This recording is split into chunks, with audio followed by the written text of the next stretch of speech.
The National 12-Bell Final with Matthew Tosh. Right, Beverly Furness has been in touch. She says, Matthew, can you mention Robin Wharton's 30th birthday? I've just done that. We'll come back to that because we're about to go back over to the tower because the Cumberlands are about to do their test piece. But happy birthday, Robin Wharton. Happy 30th birthday. This is the Cumberlands test piece.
You're listening to the National 12 Bell Striking Contest, live from Norwich with Matthew Tosh. There we go. That was the Cumberlands doing their test piece, the third team to go into the melting pot, as we call it. Next up will be Bristol. We've got some more interviews lined up. We're going to talk to one of the local ringers again. Just time for me to mention that Facebook has gone into meltdown. I'm really struggling to keep up with the comments. Mick and Jackie Hobbs say, good luck to the team from Bristol, from us in France. Andrea Haynes says, morning! We'll pop up and see you later before too much beer is consumed. She's probably listening downstairs. Andrew Giles says, come on, Llandaff and Monmouth. Oh, aren't they? Oh, well, it'll be Birmingham again. Philip Barnes says, hope it all works. We're having a 12-bell party streaming you to our back garden. Well, that's lovely. The beer won't taste the same without the sound of the Brummies being beaten in the background. There we go. Russell Brown says, very best of luck to the Cumberlands. We've just heard them there. And that's from the south of France. Peter Harrison is listening from Sydney in Australia. Have a great day to Matthew and all of the production team. Chris Sauder says, good luck, Gareth and Matthew. Come on, Bristol. Lots of kisses there. Michael Uphill. Come on now, East Cheam. Alex, brilliant. Alex Britton, good luck to everyone ringing, especially any individual in it for the first time. And we do have some first timers. Richard Turk is nodding here. I should bring him in because I take it it's the first time you've rung in this. It's the first time I've rung in a final, yes. Yeah, indeed. And of course, you're a local ringer. Richard Turk, you are a kind of Mr. Norwich for me at the moment because you've got a sort of lots of responsible hats on. How would you describe your role here?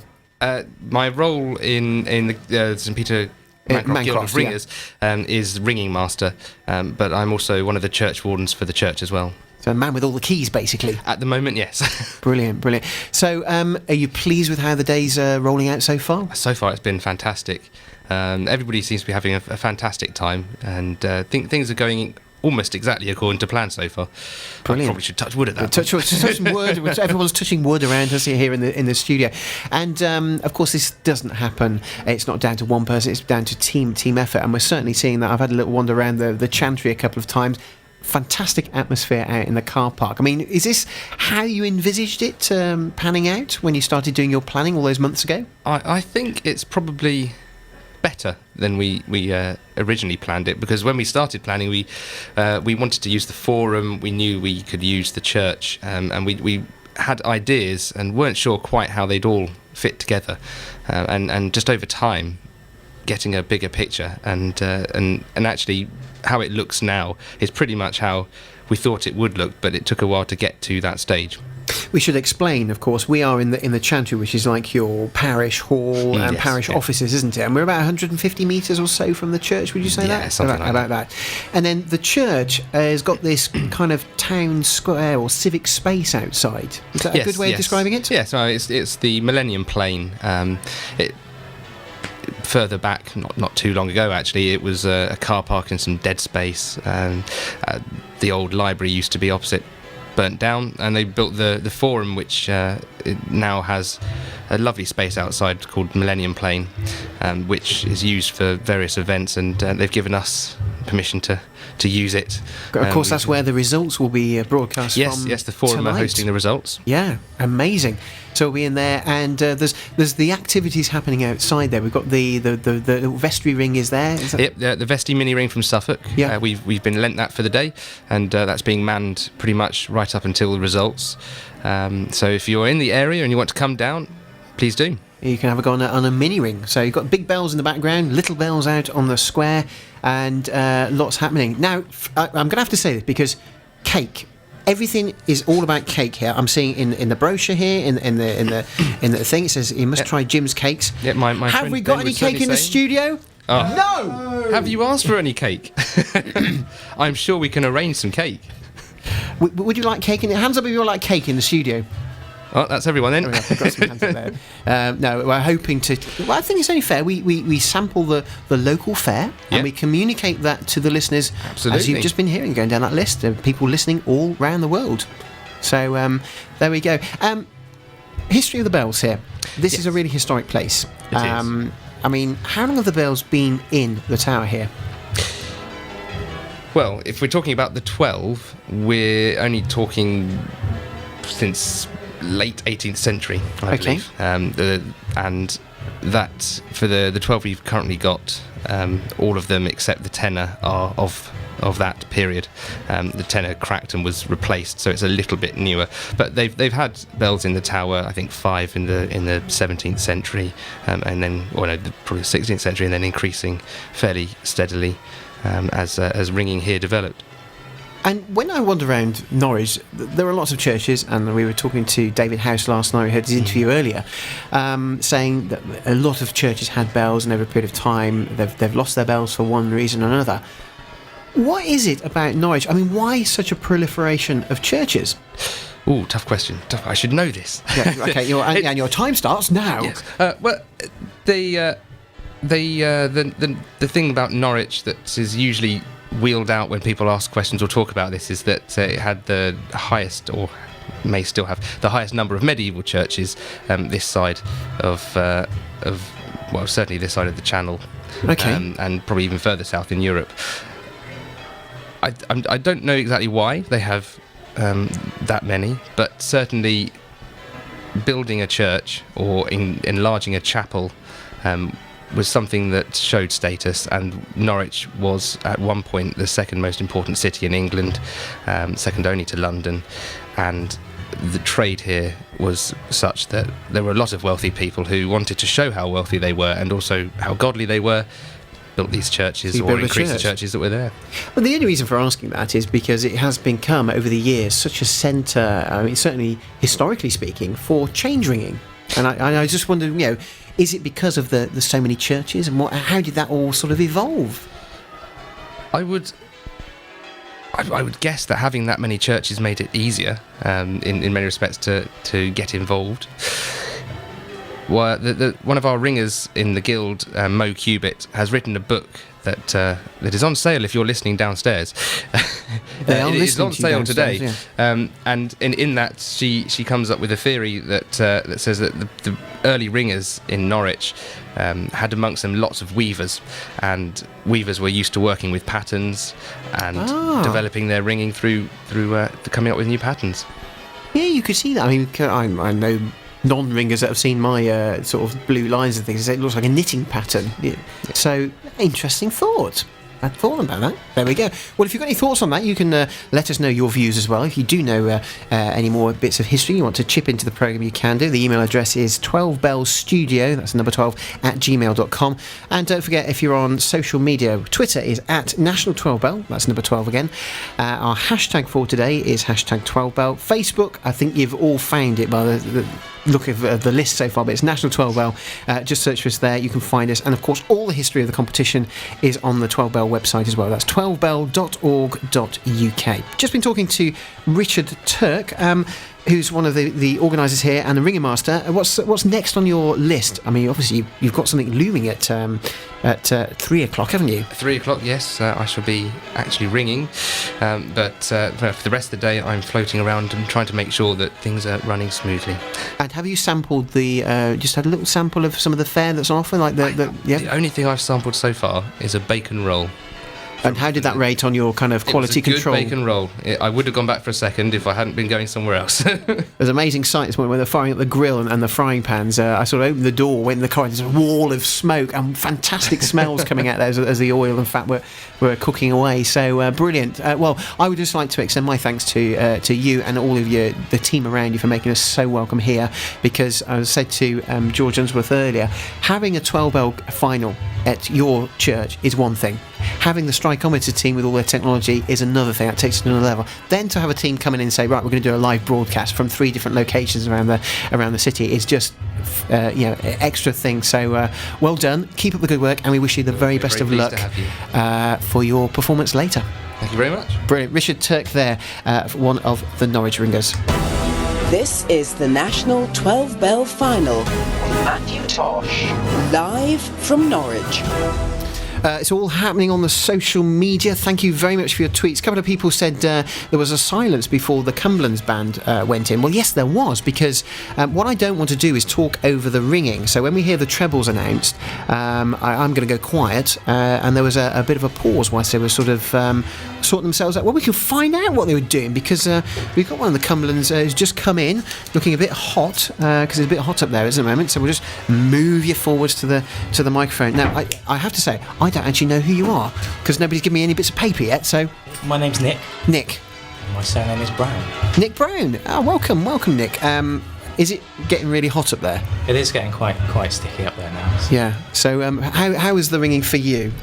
Yeah, it was. I thought we did okay actually. We had a little bit of improvisation in the middle, but we sorted out very quickly. I like that. That's very diplomatically put, improvisation. But no, it was very good. I thought it was a good effort. Okay. Have you rung in many of these competitions before? No, this is my first one. Oh, wow, you're one of the Actually, first time. We've got quite a few first timers this year, so it's really interesting to get your kind of take on this. So, how did you? Do you rang in the Eliminator?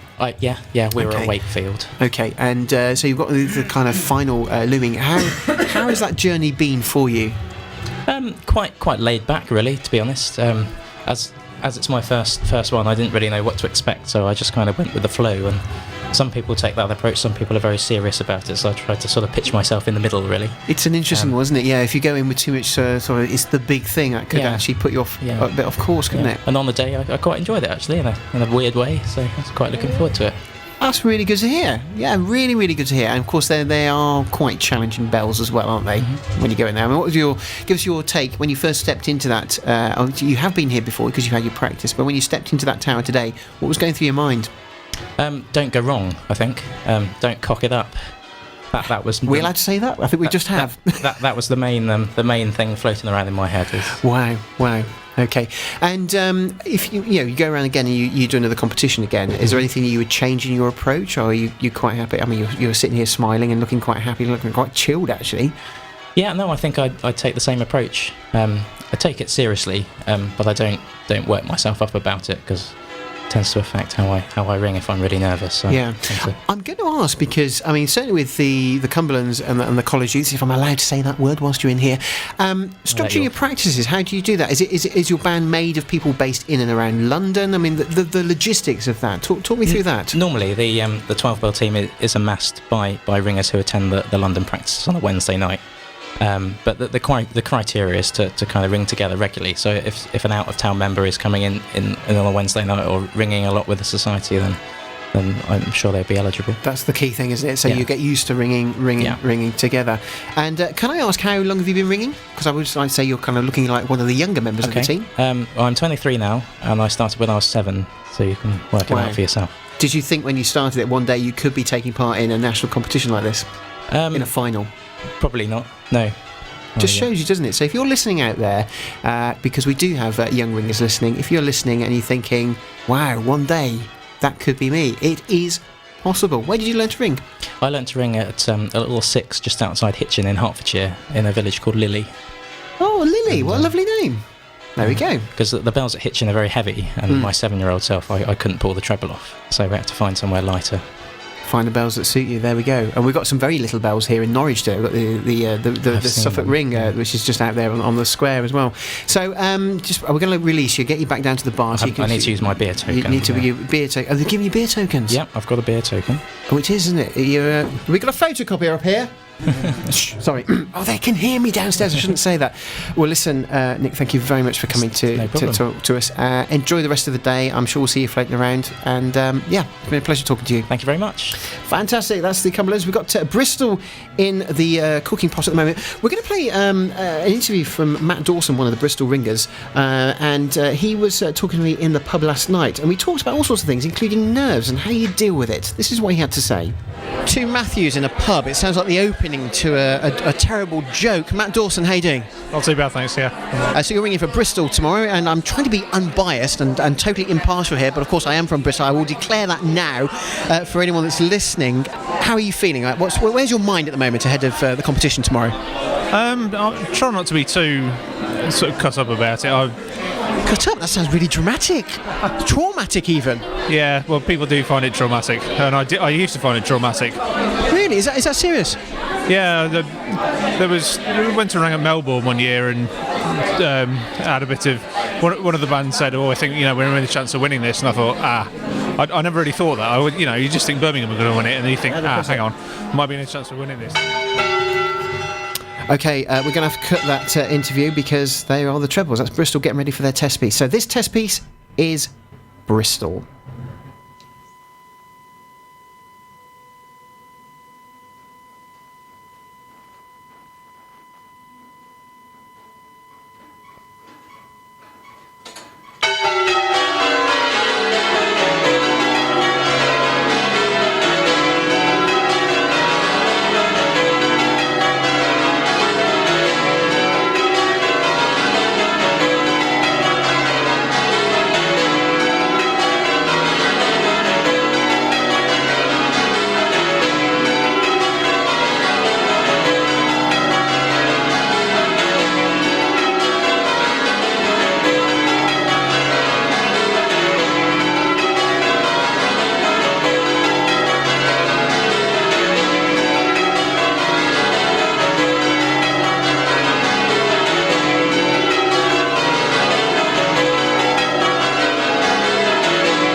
Live from Norwich, the final of the National 12 Bell Striking Contest 2015.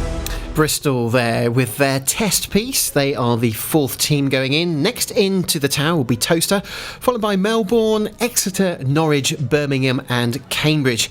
We had an email come in asking if it was possible for us to read out the names of the people actually competing each band, and I'm afraid I don't actually have that information to hand. It's not in the programme and it hasn't come through to me, so I'm really sorry. But thanks very much, Doug.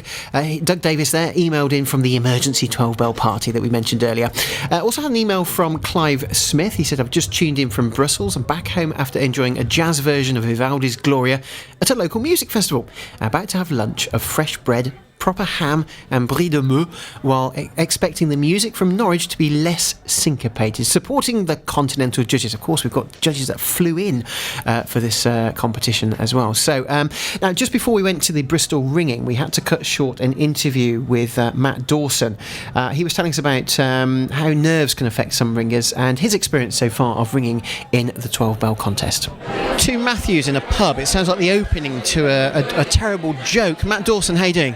Not too bad, thanks, yeah. So you're ringing for Bristol tomorrow, and I'm trying to be unbiased and totally impartial here, but of course I am from Bristol. I will declare that now for anyone that's listening. How are you feeling? Where's your mind at the moment ahead of the competition tomorrow? I'll try not to be too sort of cut up about it. Cut up? That sounds really dramatic. Traumatic even. Yeah, well, people do find it traumatic, and I used to find it traumatic. Really? Is that serious? Yeah, we went to ring at Melbourne one year and had a bit of one of the bands said, I think we're in a chance of winning this, and I thought I never really thought that. You just think Birmingham are going to win it, and then you think hang on, might be in a chance of winning this, and I got the kind of shakes when we were ringing. It was dreadful. Yeah. Oh wow! But I mean, going in assuming that, or potentially assuming that a particular band is going to win, is that not a bit risky? Could that take away your focus from the competition? I don't think so. It just takes the edge off, really. If I think we're in with a chance of, winning is a big thing, really. And if you assume someone else is going to do it, then you're not too worried. So if anyone's listening, how would you describe this competition in one sentence? I've been asking a few people tonight. What would your kind of description be? One sentence. It's a good day out. It's the competition. It's the one that I imagine most people want to ring at. So I would say. On that, I'm going to pick you up on that because you've been ringing for how many years? 20 or so. Quite a lot. Okay, we'll keep it quiet. Is it something you've had in your mind a long time, like an aspiration to ring in the 12 bell one day? Was it something that was on the radar for you as a younger ringer? Possibly, yeah. I mean, I can't admit to ever having thought about it. I was never the sort of person who thought, when I was younger, thought that's something I want to do at one point. When I was at university, I rang for a couple of teams. I rang for the Cambridge University Guild 1 year in the Eliminator, and I rang for Liverpool 1 year in the Eliminator. And can you dish some dirt? Which was the best to ring for? They were both great to ring for. I can't choose between them. Hey, I've put you on the spot there. That was a very diplomatic answer. Well, no, I literally can't choose between them. It was both great. Pretty different. The Liverpool Eliminator was in Norwich. It was at Mancroft. So I've rung for in a 12 bell competition at Mancroft before. Well, you might have an edge there. Are you ringing the same bell at all? No, I'm not. So I rang the 9th last time, which is probably a bit harder, to be honest. I'm ringing the 8th this time. So it's a strange ringing chamber because of all those rope. I can only describe it as like tiers of rope guides going up. There's about 3 rope guides going up. It's a really strange sight to look at. Yeah, it's unique, really, isn't it? I mean, there's not many places. I was talking to somebody trying to think other places like that. I suppose Chilcompton, you've kind of got a few rope guides, and Surfleet maybe has some. Melbourne, I suppose, as well, but nowhere as big as Mancroft. A big hefty 12. And that sort of thing just adds to the kind of drama, isn't it? When you walk into the ringing chamber, you think, oh, we're here, we're in. You're looking up, and it's all about to happen. All that space. All that space. Listen, Matt, I can see you've got a drink in front of you. The atmosphere's building. Lots and lots of ringers coming in, and I'm sure you want to do a bit of socialising.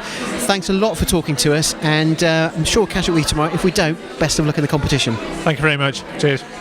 You're listening to the National 12 Bell Striking Contest, live from Norwich with Matthew Tosh. We just heard from Matthew there in Bristol, so that was Matt Dawson. Matthew Turner's been in touch on Facebook, listening to the 12 Bell feed from Norwich. The team doing a great job as always. Well, thank you very much for your feedback. And I must say, we are absolutely struggling to keep up with the emails and the tweets. Paul in Bath is saying he's having coffee and listening to the broadcast from Coombe Down. Online feed is great. He says hello to Rob as well. Give us a wave on the webcam.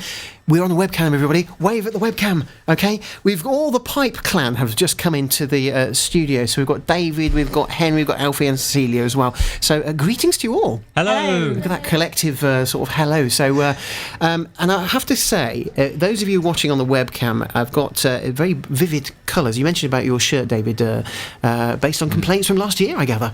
Yeah, it was very much. Someone came up and said, "You're looking particularly grey today." It partly might have been due to the excess of the night before, but as well, I was sort of dressed in rather drab. How do you think he fares up fashion-wise? Is he all right there, boys? Do you think he's doing all right? Is he setting a trend?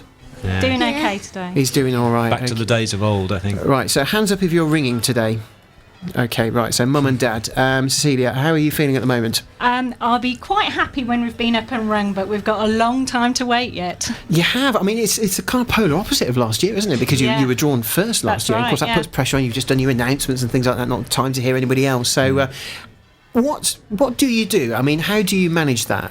I mean, that's part of the it's part of the day, isn't it? You have to be prepared for anything. And I mean, I think last year was really bad for us being drawn first, and I'd still stand by that. I think I'm happier being drawn 10th.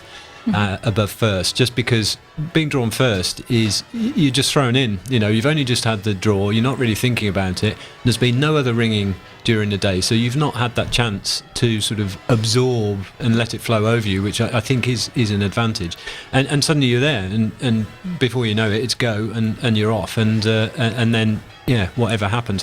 But being drawn 10th, at least you have some time, probably too much, just to take stock. But you do have the benefit. You hear all the teams, if you want, that go before. And even if you're not actively listening, I don't think it's one of these things. It washes over you, and whether you know it or not, you soak it up, and it makes it hopefully gets inside you and sets you up for for a good piece of ringing. That I'm trying to.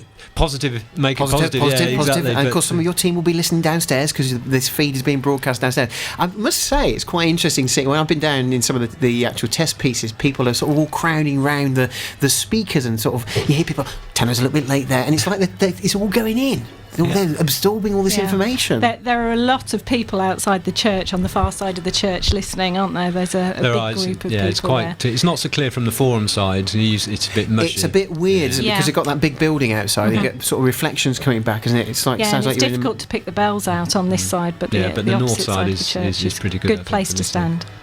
Right then, lads, you're here as supporters. So, what have you been doing to make sure that Mum and Dad stay on track and stay nicely focused on the competition? Are they behaving well so far? Yep, so far so good. so good, right? Okay. Well, you've got an important job. Do you? You've been to these 12 bell competitions before, haven't you? Why do you keep going? Why do you like it? Is it because Mum and Dad say you've got to go, or do you actually really enjoy the day? I like listening to all the ringing and different standards or. Yeah. Okay, so there's Alfie. And what about you, Henry? I think it's a good chance to meet up with your friends and have a good chat and stuff. Well, that's exactly what these days are all about, and that's most people have been talking to us. They've been saying that it's about the people. There's a lot of people here, aren't there? Yes. Yeah. And what about? Have you had any food yet? Yes. You're smiling there. You know that I haven't been fed, don't you? You know this is not fair, right? I haven't had any food yet. Just a gentle plea there for anyone listening downstairs. We've just had burger and ice cream, haven't we? So we're well fed. You just have to just throw. I'm gonna. We might even get another meal in before we ring. I had a nice burger with bacon and cheese and Thank you. It was good, the onions were just spot on. You'd have liked it. I'm really happy for you. Really happy for you. We're going to have the Bristol team in very shortly, talking to the Pipe family. Come from Cambridge, of course. Ringing last today, Cambridge, but by no means least. Just remind you the order. Toaster in the tower at the moment doing their practice. We've got Melbourne coming up, then Exeter, Norwich, Birmingham and Cambridge. Right, lads, I'm going to ask you predictions. Who do you think is going to win today? Who are your favourites? Alfie first. I think Birmingham's going to win. Yeah. Okay. Do you think anyone in second place? You've got that far yet? College youths. Yeah. A good piece of ringing, wasn't it? Yeah. Okay. Alfie. Oh, sorry, that was Alfie. Henry? I think Birmingham might win and College Youths might come second. But Might. So you're not quite as... Ooh, Alfie was very, yep, Birmingham, but you're just a might. And I want Cambridge to be up there with the winners. Oh, that's good. That's good. You've got to say that. You've got to support your team. That's why you're here. It's really important. Okay, well, perhaps talk to you later about that. Mum and Dad? Yeah, I had to listen to the College Youths. They did what they needed to do, and I could see that all the Birmingham ringers were standing on the north side, and they were all looking a little bit worried, and that's exactly as it should be. So I think the College Youths have set a nice bar for the day, and we'll see what happens. Birmingham will have to win it, that's for sure. Yeah, and we've certainly got the potential to do well with the Cambridge band. That will depend how we do when we get up there. Yeah, of course. That's interesting because we actually had quite a mixed reaction on Twitter for when the College Youths are ringing. So some people say it's not a winning performance, others say it sounded really, really good. So it's it's that personal perspective as well. So it's very difficult. I mean, you can. Whenever you're listening outside, you get an impression, partly based on who it is, and there's so many factors that it's so different from being outside as opposed to being actually in the judging room and getting it really crystal clear and everything. So whatever anyone thinks, you have to wait. But I like the College Youths ringing. I thought it was good. Brilliant. Well, listen, thank you very much, Pipe family. It's a collective term for pipes. I don't know what's a. I'm going to say sewer. That's not really. Sorry, no. That's not. No. That'll stick now. That'll stick me off. Chimney But it now. pipes or Thank you, Chimney. Listen, have a great afternoon and enjoy the food. Thanks for coming beer. in. So the Pipe family there, and good luck when you do your ringing, Cambridge. Of Thank course, you. we'll talk to you later. This is the National 12-Bell Final. Matthew Tosh. Live from Norwich. Okay, time to just look at some more tweets. Den Windmill says, liking the Cumberland's performance there. Chris Griggs is attempting to listen to this year's 12-Bell final from last year's venue, so he's out there in the gardens at Oxford. Very good. Sarah has been in touch. National 12-Bell Striking Contest final live from Norwich via YouTube. Some amazing ringing there. So people really are enjoying the ringing. And two people who I hope have enjoyed their ringing just come in. We've got Ed Marchbank and Ian Fielding, better known as Glint. Just come out and done the Bristol performance. Are you pleased with your performance up there? Come a little bit closer to the mic so we can hear you. Aha! We've already had loads of those sorts of jokes on Twitter so far, but that's fine. So yeah, it wasn't bad. I think with everything there's room for improvement, but you've got to get up there on the day, do it, ring the bells to the best of your ability with nerves, and it's pretty minging up there. It's going to be very horrible for the last couple of teams. It's absolutely gross. Is it? Yeah. Do not envy Cambridge right now. It's in more ways than one. It's funny because when I went up there, you've got the organ. It's just kind of slightly open, but it's a bit of a heat trap in there, isn't it? Yeah, definitely. Big west window. Yeah. Sun beaming through it. Yeah. Oh dear. Right. So Ed, your take on the performance? Yeah, that was good. I enjoyed that. I thought we did a good job. We obviously worked very hard. Apart from just one almost mistake, which unfortunately I have to take credit for. So, well, there you are. But other than that, no, I thought we had a good rhythm. It felt like we were ringing well together. So yeah, I'm pleased with that. I've always wondered because sometimes when you're ringing a peal or something, you might have a sneeze or something like that. Have you ever? I mean, Glint, you've ringing in quite a few competitions. Have you ever experienced anybody sneezing or coughing or anything like that? And did they just sort of sail through it, or what? Julia Cater's tail end came untucked at the start of the test piece in 1998 at York. Wow. Fortunately, not all the way, but we'd already gone into rounds before the test piece, so there was no return. Committed. Absolutely, but I mean, you wouldn't have known from outside. That's some skill, isn't it? Yeah. Just yeah. And there have been incidents. I know in the last final at Mancroft, someone had some trouble with their arm during the test piece for one of the teams, which cost them quite a few faults. Yeah, it's interesting. Yeah, it's just sort of, it's that kind of human side of it as well. And Ed, I'm just going to ask you: did you, when you're actually in there? Obviously, you've got the kind of the big window, you've got the large draft, you've got all those 1,000,001 sort of rope guides in there. It looks like a sort of knitting machine or a weaving machine. Is there a part of you that is able to enjoy that performance? No. only at the end. Yeah. No, you're feeling constantly on edge, I think. And you start thinking silly. Well, I do anyway. You start thinking really silly things like, what if I let go of the tail end now? and other such things that you completely irrational that you would things. never normally do, having spent hours and hours and hours holding onto a tail end. You suddenly think, what happens if I just miss my rope? So no, I didn't enjoy it at all, but at the end I'm able to appreciate what we've just done. So Brilliant. Now, we've got quite a good range. I'm keeping one ear on the tower because I've just stopped their practice ringing, so if we hear the trebles we'll have to cut the interview short, but a good range of people, age range of people here. How important is it for younger people and sort of newer ringers to come along and experience 12-bell ringing like this? Hugely important. I think it really gives you that, that chance to really focus on your own ringing, to focus on one particular piece surrounded by everyone else and just listen more than you've ever listened before. And I think we've got a couple of new ones in this year who've said they feel like their ringing's really improved from being in this competition. So I think it's really important to just keep people coming in and keep doing that. So yeah, absolutely. Brilliant. I'm just loving this seamless scene here from the Bristol team because you've just had beer delivered to you in the studio. Look at Glint there. He's like, I'll try not to dribble everywhere. I'll try not to dribble everywhere this year. And you do realise you're on camera. We've got a webcam here. Give the studio webcam a wave. You're being broadcast on. So Liz has just bought. Are you going to come and have a quick chat with us? She's shaking. Got a mouthful of beer. No. Can I ask a question? Sure. What's the punditry like? I mean, I've heard bits of ringing, but I haven't heard an awful lot. So, I mean, I'm assuming it's probably between the colleges and the Cumberlands. Cumberlands have been rated very well. Colleges as well. We actually had some quite mixed comments about the Cumberlands. Bang on time there. That's the trebles. We're going to have to cut the interview short. Ed Marchbank, Ian Fielding, thank you very much for talking to us. We might catch up with you a bit later in the day. The National 12-Bell Final with Matthew Tosh.